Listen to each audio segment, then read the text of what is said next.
Hey guys, it's Gary Vay, Nerdchuck, and you're listening to the Front Row Entrepreneur Podcast with our girl, Jen. You're listening to the Front Row Entrepreneur Podcast, episode number 13. And man, oh man, am I excited about our next guest. Not just because she's probably the nicest person on the internet, but I have about a million burning questions about LinkedIn, and I know she has the answer. She's co-founder of Vangresso, which is the largest provider of full spectrum digital sales transformation solutions. She's known as the LinkedIn expert. She's the author of the best-selling LinkedIn Marketing an Hour a Day and LinkedIn 101 Ways to Rock Your Personal Brand. She's a regular contributor to Forbes, Inc., Entrepreneur, Selling Power, and the Social Media Examiner. And I'm sure the following credential is the one she uses at the top of her LinkedIn profile. And that is that for the third year in a row, she will be the LinkedIn camp counselor at my online social media summer camp, which you could check out at Camp with Jen. And of course, there'll be information in the show notes as well. This superstar, in fact, right now at this very moment is joining us from LinkedIn headquarters. So, ladies and gentlemen, I bring you the LinkedIn expert, Viveka Von Rosen. Hey, Viv, welcome to the show. Hey, how are you? Good to talk to you again. Great to talk to you too. So I know you're busy. I'm wondering if you have been especially busy, given it seems to me like there's this huge new interest in LinkedIn. I don't know if it's the native video or the fact of the Facebook algorithm disaster. I don't know what it is, but like suddenly everybody's hot for LinkedIn. Is this true? Yeah. That's, it's social media marketing world. That's kind of suddenly LinkedIn was like this new social media site that everyone should pay attention to, even though it's the oldest one out there.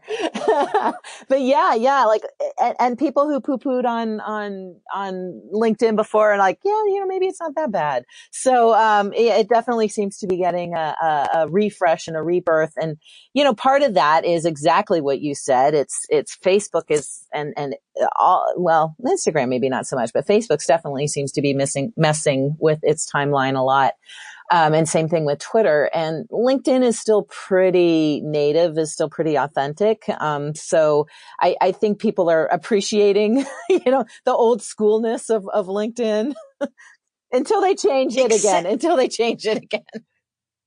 Except I see people like just with their hair on fire over there because like, somebody will post a meme or something and then people just freak out and they're like, this is not Facebook, get it off of here. And then and the messaging feels very, and then every time they do that, it gets it even more visibility and power. I mean, if you don't like something, just block it. Don't complain about it because it'll only bring it back up to the top. Yeah. There's still some Facebook type posts showing up on LinkedIn for sure. Math quizzes and pictures of beautiful horses and things like that. Right. But the chat's very like Facebook-esque, but in a good way. Like I really like it. Yeah. I'm a big fan of what they've done with LinkedIn messaging. So, of course they couldn't call it Messenger because that was Facebook, but, so LinkedIn messaging, but yeah, it's got the active status. It has the ability to upload GIFs, and the GIFs are actually the same that they have, the tenor GIFs that they have on Facebook, which is funny. It is very interactive. In fact, just today, I was having a chat back and forth with one of my profile writers, on LinkedIn as if we were chatting on the phone because it is that immediate now. It is definitely more of a chat feature than it is a email or inbox.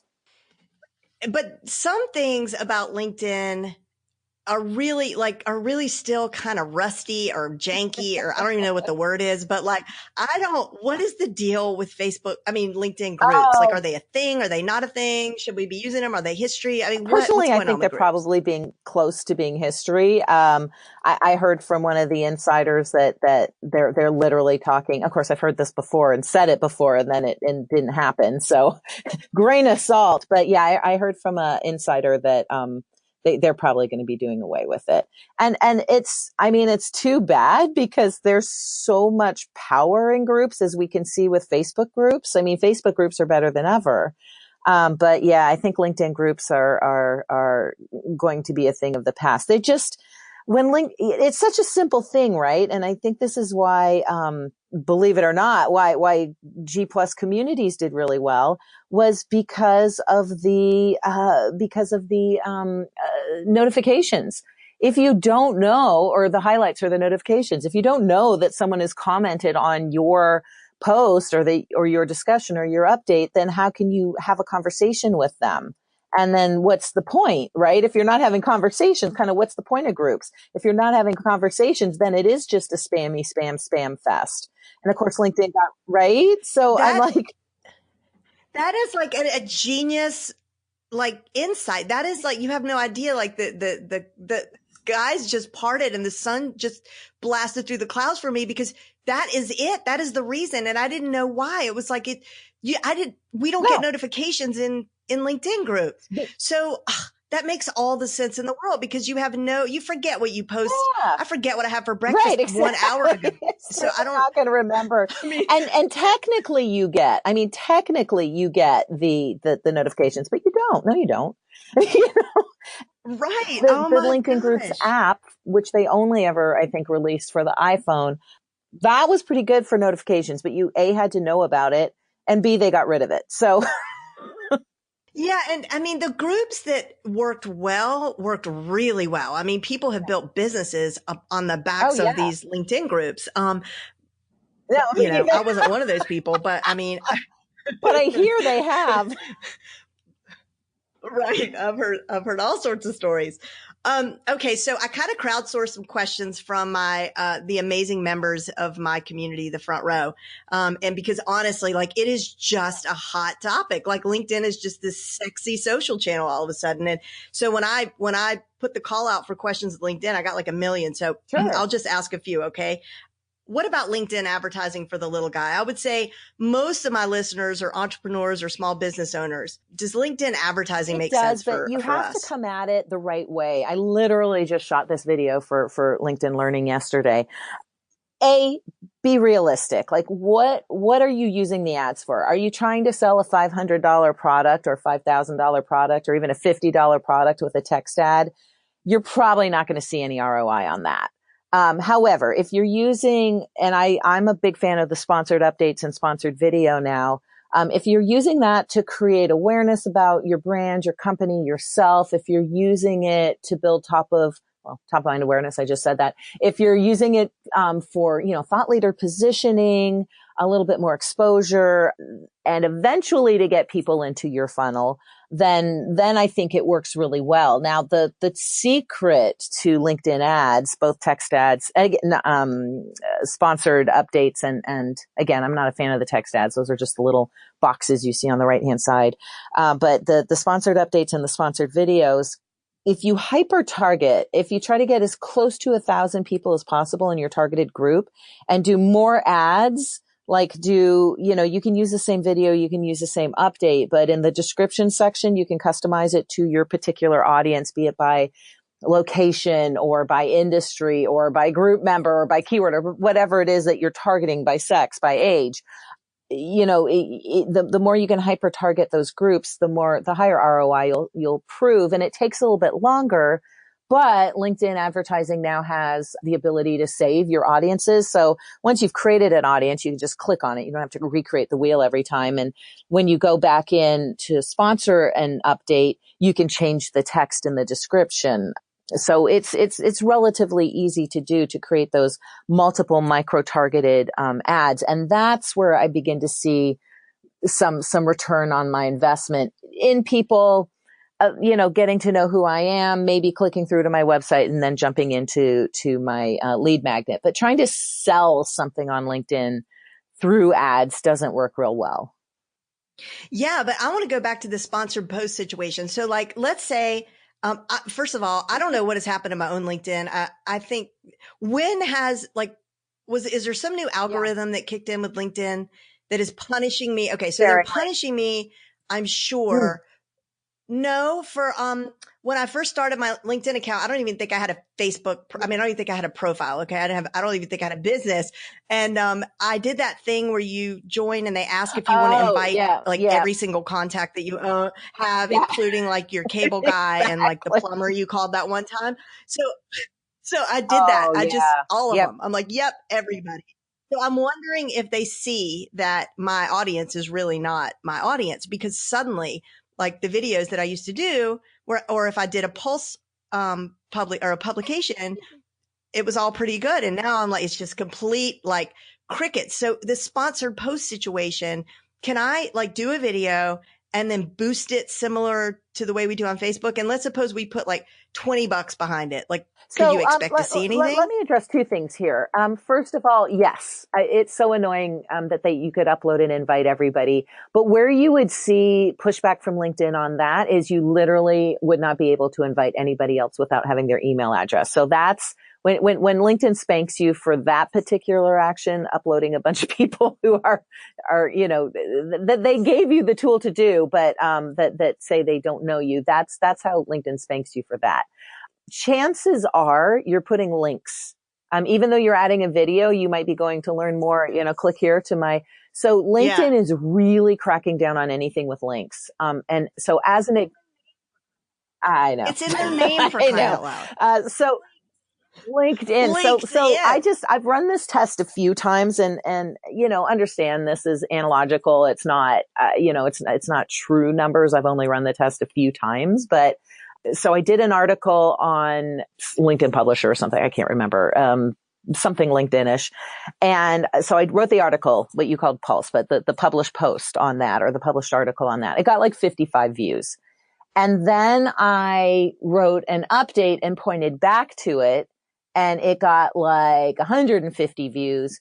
And then I did a video and I pointed back to it, and it got like 1,500 views. And then I did a video, but I didn't point back to it. I said in comments below, check it out. And it got like 15,000 views. And then I did an update, a long form update, which is just simply using as much as those 1,300 characters as possible, but still in update form, and put a link in the comments below, not in the actual thing. And again, it got like 15,000 views. So published article. So it's like you're backlinking to your own article. It's bad, but it is, well, and that part doesn't really matter. It's really about where you put the links. So first of all, publisher, LinkedIn Publisher. I just recently wrote an article, for LinkedIn. It was through, but anyway, it was basically for LinkedIn. They knew about it. They said they were going to promote it. And I ended up getting 1,500 views. And that's like with LinkedIn actively promoting the post. And that's less than I used to get just throwing something up there at some time. Right. So long form posts, I mean, if you're already writing articles or published articles, if you're already writing blog posts, you might as well put them in there, because you can point to it and it proves you're an expert on LinkedIn, and people can see it and read it. But I wouldn't create posts specifically just for LinkedIn anymore. Long form articles rather, just for LinkedIn anymore. Now, the update part of it, right? The spaghetti on the wall part of it though, if you are doing video, just if you want to add a link to the video, so when I'm talking about video, let me back up even more. When I'm talking about video, I'm talking about native video, shooting a video on your phone or on your computer and then uploading it into LinkedIn. So that's native video, as opposed to just sharing a link to a YouTube video, because that's a link and it's just not going to get the visibility, because I also tested that. So if you've got a video that you've uploaded at some point to YouTube, but you've still got that raw native video, then just upload it into LinkedIn raw, and that will get you significantly more visibility. And then if you do have a link that you want to point people to, either back to YouTube or to your website, just in the description, because you get 1,200 characters when you add a video or upload a native video, in the description say, for more information on this, check for the link in comments below. So you don't put the link in the article itself or in the text itself. You hit after you've done your video, you've put your up to 1,200 characters worth of text. You've put your emojis and you've mentioned people and you've added your hashtags. You hit post, and then you go in and you comment on your own post and say, here's the videos, or here's the link I was talking about. So why do you reckon they're doing that? Like the links they think are taking people away from LinkedIn? The links are taking people away from LinkedIn. They're salesy. They're so that's the limits that Facebook and Twitter are also doing, but they're doing it because they want you to pay to play. LinkedIn's at this point, somewhat more altruistically saying, hey guys, this is LinkedIn. I want you to stay on LinkedIn. If you've got any information, you should share it from LinkedIn. So anything native. Okay. So, and if we're writing blog posts already, copy and paste them into Publisher. So for our listeners who are confused, can you explain the difference between the status update and the published Exactly. post? And Publisher is one of those things that I'm curious to see if LinkedIn keeps it or not, because they really are kind of limiting the visibility. When you go to your homepage on LinkedIn, you'll see, and either your homepage on LinkedIn or on your cell phone. Actually, you can't write an article on your cell phone. So when you go to your homepage on LinkedIn, there we go, you will see, 3 options. You'll see the ability to write an article, images, and video.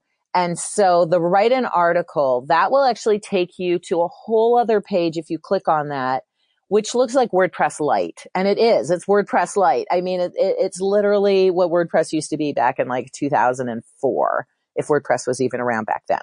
So it is, it is like a blog, and you can do, header 1, header 2, normal text. You can do bullets and numbered lists and underline and bold and italicize, and add quotations and add hyperlinks and add images and add video. So it is very much like a blog post, like your blog post that you would have on your blog.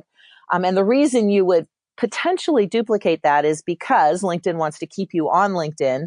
And so if someone's at your profile and they're considering hiring you, and you've got this article there that talks about the very thing that they're interested in, and they read through it and they take the time, to read through it. So now they've got stake in the game because they've actually spent time on your profile. And they're like, oh my gosh, this guy or this gal really knows what they're talking about. And then at the bottom, I always recommend putting your contact information or a calendar link to book some time with you, and a call to action to do so. But as they read through it, they're like, oh, this person really knows what they're talking about. And so it doesn't help with visibility at all. It's not going to drive views to your profile because it's just not working that way anymore. But it does add credibility and thought leadership. And it does make it much easier for someone who's already on LinkedIn just to engage with you, either click through and book some time with you, or call you or email you because you put the links in there, or message you on LinkedIn, or even just reply in a comment. And I've literally had people go, I'm really interested in you having you do this for our company. And I mean, it's like, okay, that's good. Let's move forward. Didn't it used to be that they would notify all of your contacts whenever you publish? They don't do that anymore? They don't really do that anymore. So again, I've kind of not so much, not to the extent that I've thrown my hands up in the air around groups, but I've kind of like gone, okay, let's let Publisher be what it is, which is just a way to position yourself as a thought leader. If you want to continue to get visibility on that post, you can share it as an update, once a week or so. That's fine. You just literally go back in and click on that little share swooshy thing, that little sharing arrow, click to LinkedIn and Facebook and Twitter if you want, and share the article as an update again. Or of course you can put it into whatever, MeetEgg or whatever, social sharing tool that you're using. LinkedIn doesn't seem to have the issues with sharing tools that Facebook and Twitter now have. But having said that, any share you do with a link in it, even if it's back to a LinkedIn platform, LinkedIn just doesn't like those links anymore. Okay. Well, that's great information because it's going to change the advice that I give to people about LinkedIn. So thanks for that. All right. Also, I want to get something straight for the record. So a lot of people, and I even saw someone on video on LinkedIn say, this is my first time going live on LinkedIn. Yeah. I'm like, you are not live. You are recorded. Exactly. So, all right. This is another video I just shot for LinkedIn Learning. It's not live. It's almost live. It's almost live. It's live-ish. You can make it look live. It is kind of genius because here's the thing, like on Facebook and Twitter and Instagram and anywhere else that we might do live video, we're kind of used to the non-professional manner of which people do live video, like in their car, in their Chewbacca masks, right? Right. Like, and don't even get me started. But on LinkedIn, we are expecting something slightly more professional. So that's the nice thing about it being almost live. You know, right? You can shoot it on your phone. You can create a well-crafted video on your computer. You can add your captions. You can add your links in there in the video itself, not into the text around the video. You know, you can do whatever you need to do to edit it, make it a little bit better. You can shoot it on Zoom where they have, oh my God, guys, ladies especially, never mind the guys, ladies. I know what you're going to say, right? because Zoom it's everything. It's everything. Zoom has this new filter. Well, it's not new. It's a year old. It's new to me filter that it's what improved my appearance or something like that. Touch up my appearance. Touch up my appearance, which gets rid of the wrinkles and the shininess and the blemishes. It doesn't have a good hair day app yet, but it. I mean, I'm freaking in love.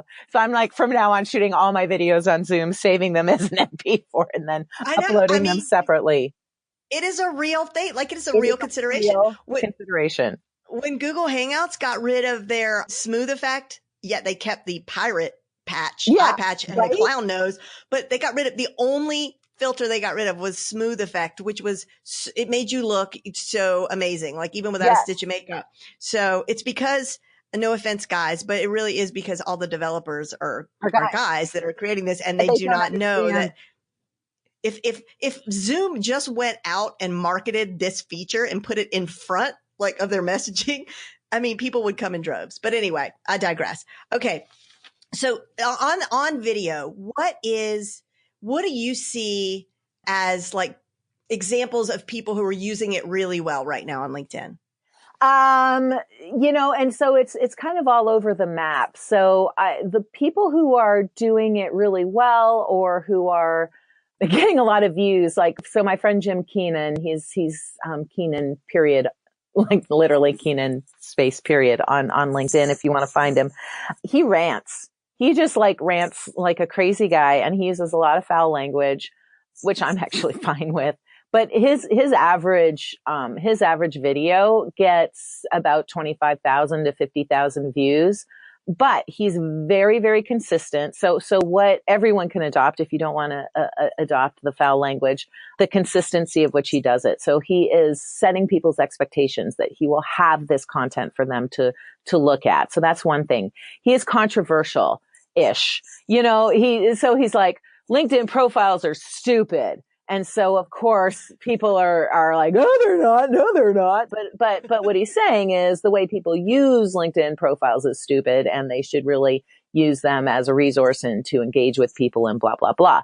So he always has these controversial or apparently controversial topics, that get people riled up and excited and sharing and commenting. So those are two learning points from Jim. Another person who does it really well, because she's just so good at video, is our friend Sue Zimmerman. So, right. Mm-hmm. So she's so comfortable with doing Instagram Live and Instagram videos, and she's got all of those resources. So she's just repurposing them on LinkedIn, but they're gorgeous because that's how she just does gorgeous video. I mean, she's got such a good eye, and the color is good, and the composition is good, and the content is good, and they're polished. But they're not polished within an inch of their lives. They're still very human. And she also has the language.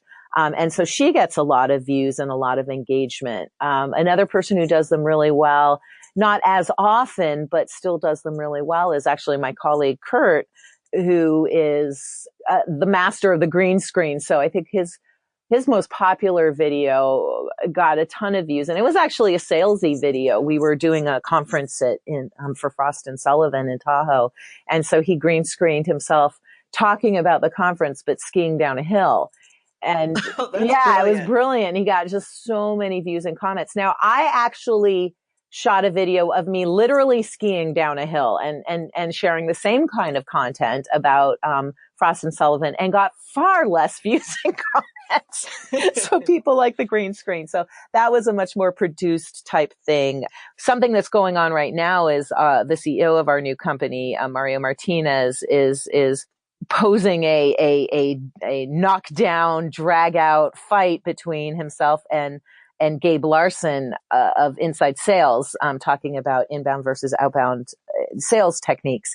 And so now that it's almost launched and we can talk about it, it was definitely produced. They're friends, there was no antagonism there, but it was really to drive visibility around this. Oopsie daisy. It was really to drive visibility around this webinar that the two of them will be doing together, talking about inbound and outbound sales strategies. But it got so much, both Gabe's and Mario's videos got so much visibility because, it was this perceived fights between the two of them, right? So that was actually quite brilliant. So there's definitely people, Very right? Brilliant. There's definitely people doing it really, really well. Yeah, everybody loves a good fight. Everybody wants to see a throwdown. All right, I got it's like some rapid fire questions for you because I don't want to because I've got all these questions from the front row. So, best places to focus on for SEO with LinkedIn if it's even a thing. Yeah. So, SEO, probably still the title fields, your headline, your title fields. It is still a thing. Just be super careful with it. You don't want to, you still see people just keyword stuffing their profiles, and that might get them found, but then you go to their profile and you're like, ew, gross. So Right. just find that nice balance between findability and gross. So that's one place, everyone's like, endorsements, skills, they're so dumb. But LinkedIn's actually put a lot of thought into skills, and there's a couple areas where it's really important because first of all, they're always testing out new tools. Like they had this magnet, which they didn't end up releasing, but it's based on skills. And now they've got these hashtags that are somehow based on skills and suggestions to connect based on skills. So you definitely want to get your keywords into skills. And then you definitely want to get people endorsing those skills. Because every time someone endorses a skill, it's a little bit like getting a new, getting another keyword in your profile. So those are some areas that you can add your keywords to make your profile a little bit more findable. Okay. This is from one of my students who helps lawyers with their marketing. And she says that her clients are always asking her if they should keep their contacts private. And they also ask whether they should turn off the people viewed feature. I can't read my own handwriting. My profile. Yeah. I would not turn that off. No, the more visible and public your profile is, the more visible and public your profile is, period. The more findable you are on Google, the more findable you are on LinkedIn.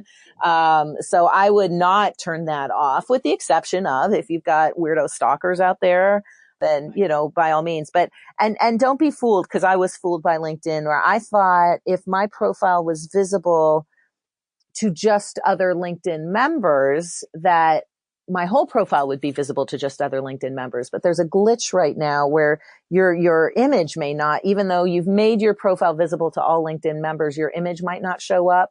So if you want your image to show up, you still need to make it public. Now, once you've made your profile public to everybody, you can still limit within your profile what people can see. So if you're uncomfortable with people seeing your experience, your past experience, the descriptions around your experience, your summary, whatever, you can turn that off.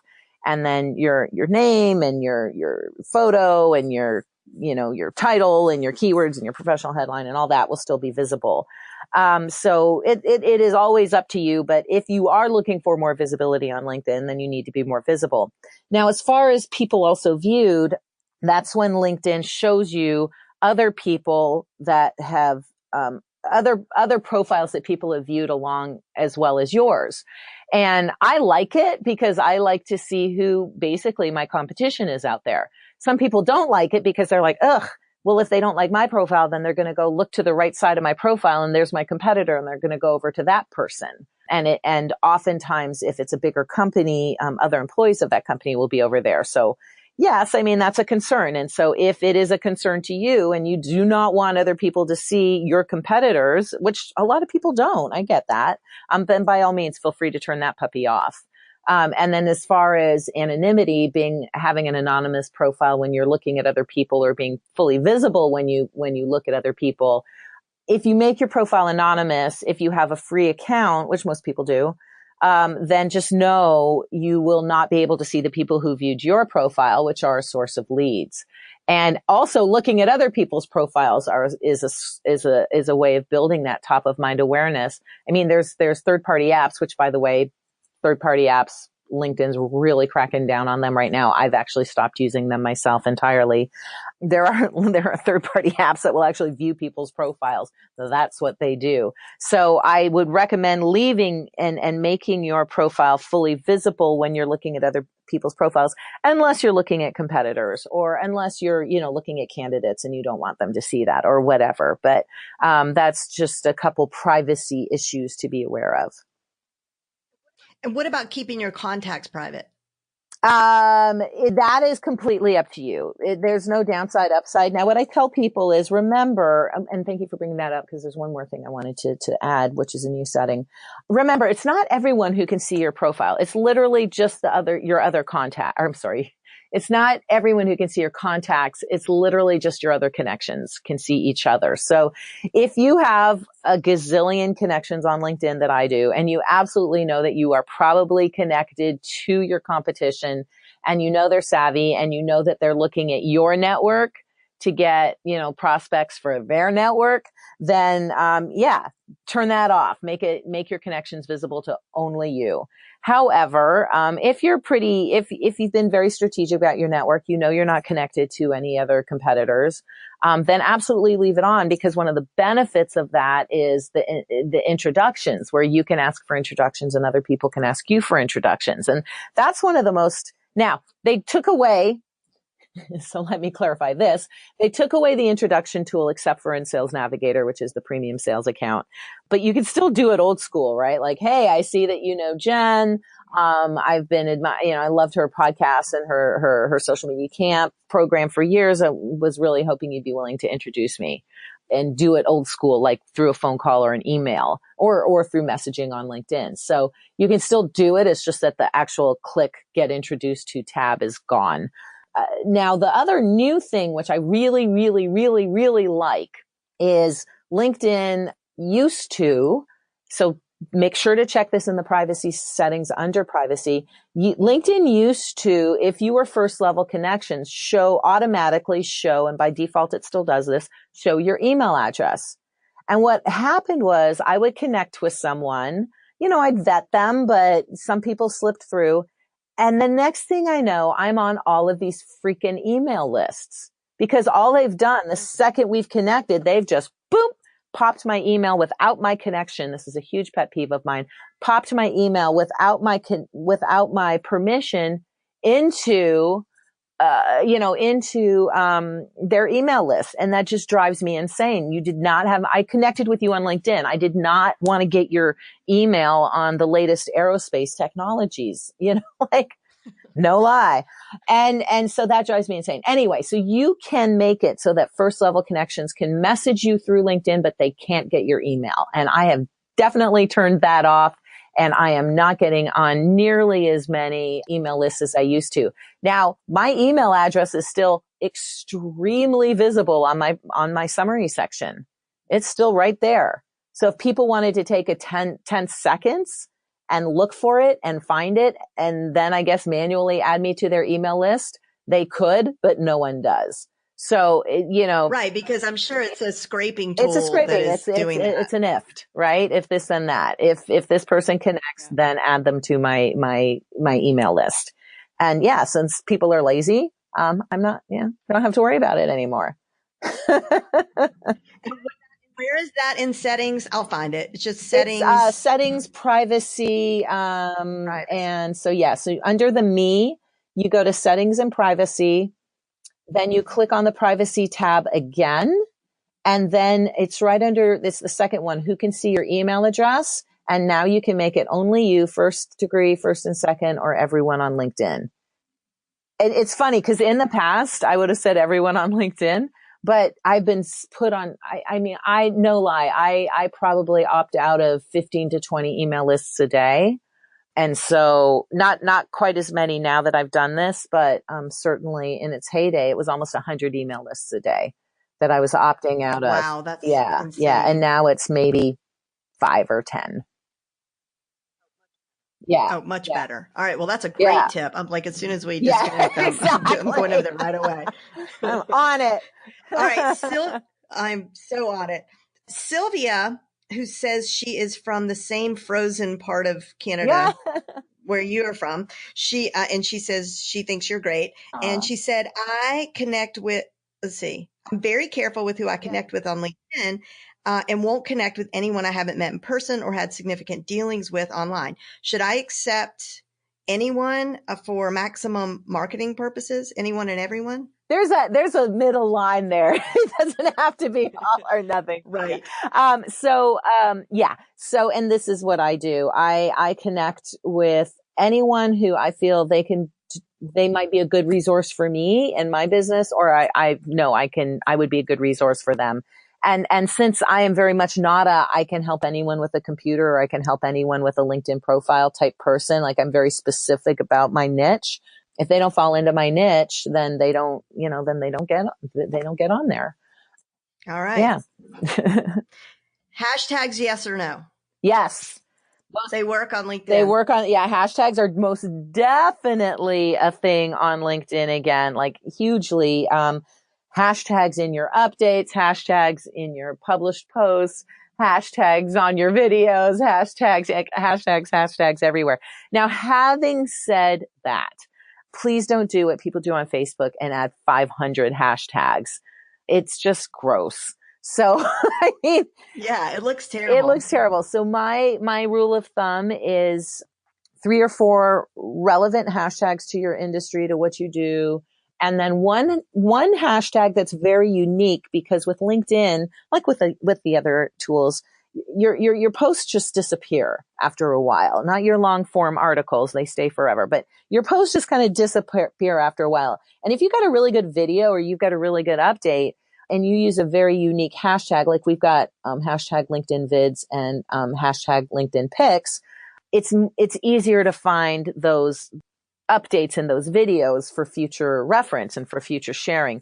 And it's not either or. And I also share those posts, I also save those posts in a folder on my Chrome browser. But you can also bookmark and favorite them too, so that you can easily find them and share them again. Great. All right. Hashtags it is. My last question comes from a member of the Front Row who is a coach for women who helps them to negotiate. Yes. And while her target audience is most certainly on LinkedIn, she's actually developing a Facebook community where she'd really like to, grow the community. What is the best way, she asked, to invite people from LinkedIn over to Facebook? Yeah, I would manually do it. Now, you could she's absolutely right. It's funny. I'm laughing to myself because one of our user community groups to support our LinkedIn clients is on Facebook. So go figure. Because LinkedIn groups suck. So I would manually invite the people that I wanted over, give them a reason why they should join your group on Facebook. Don't just automatically add them. They didn't ask for it, but let them know why it's a good idea. Let them know the benefits of it. Let them know that there might be maybe there's something that they can get through that group that they can't get anywhere else. So let them know there's some real benefits to joining the group. And then what you might want to do, you could create the content first and just copy paste. I would not send it out as a group message, like, oh God, that just drives me nuts on all the social platforms. Dear Alan, Jane, Jim, June, Jerry, Jack, and Jill, join my group. And I'm going to pretend this is a personalized message to you. I would send the message through LinkedIn, but I would do it individually, one-on-one, because there's a higher open rate. And then I would use a tool like Texter or Text Expander, or one of those tools where you can just put in a couple characters and it goes and your entire text is there, because maybe you want to do 2 or 3 different invitations, one for women in, different industries, or, whatever, to make it seem even more customized. But yeah, I would actually individually invite those people through LinkedIn as long as you're first level connections with them. If you're not, then go email. But if you are, or get a premium account and go with InMail. Yeah, definitely. I think that's the way to go. And people don't get annoyed by that, like invitations in their inbox on LinkedIn? No, because it's a business site. I mean, they can ignore it. They don't have to accept it, but that's kind of the whole point of LinkedIn eventually is to sell something. What if she talked about her group in a video and did a video and she talked about her group and then boosted it? I keep calling it boosted. It's sponsored, right? Yeah. You could do that. You could absolutely do that. Just understand it's still, even though you're boosting and sponsoring it, it's still spaghetti on the wall. Your video has to be really good and grab people's attention, but maybe you do something like Mario and Gabe did. You do something to boost that really grabs people's attention. It's just, you're going to get more visibility, but if you're actually wanting a person to open it, there's no guarantee of that. Okay. So you do both. There's no either or. I mean, you can absolutely do both. Try it all. All right. Well, this has been really, truly enlightening. I mean, I thought I was up on my LinkedIn game, and I'm so not. There's so many things that I learned. So I'm really, really excited to head over there and start to fix some things. Let us know where is the best place for people to learn more about you or work with you or read all your fantastic tutorials, videos, all that good stuff. Sure. So vengreso.com is our website, 1S. VENGRESO.com, vengreso.com. Our blog is just full of podcasts and articles and ebooks and infographics and all kinds of good stuff. We've got a whole team now, which yay. So I don't have to deal with that anymore. Just write the occasional article and shoot the occasional video. Nice. Yeah. That's a nice thing about having a bigger company now. You can always find me, LinkedIn Expert, on LinkedIn or Twitter or Facebook or YouTube. And I'm old, so you can always just email me, Viveka@vengreso.com. I still respond to that. Thanks so much for joining me today. I hope you enjoyed this interview as much as I did. I learned so much about LinkedIn. And for the show notes, the transcripts, all the links, just head over to jenlehner.com/13. You need to spell that out. And it's not just the number 13. And also, as I mentioned earlier in the broadcast, Viveka is going to be a counselor at my online social media summer camp and is going to do an intensive LinkedIn training with us. More information about that is at campwithjen.com. And did you know that I do a daily, Monday through Friday, flash briefing via Amazon Alexa? So you just tell Alexa, hey Alexa, add the Front Row Entrepreneur Flash Briefing. And whenever you play your flash briefings, you will hear me give you a short 3 to 4 minute update about all the latest news in social media and online marketing. See you next time.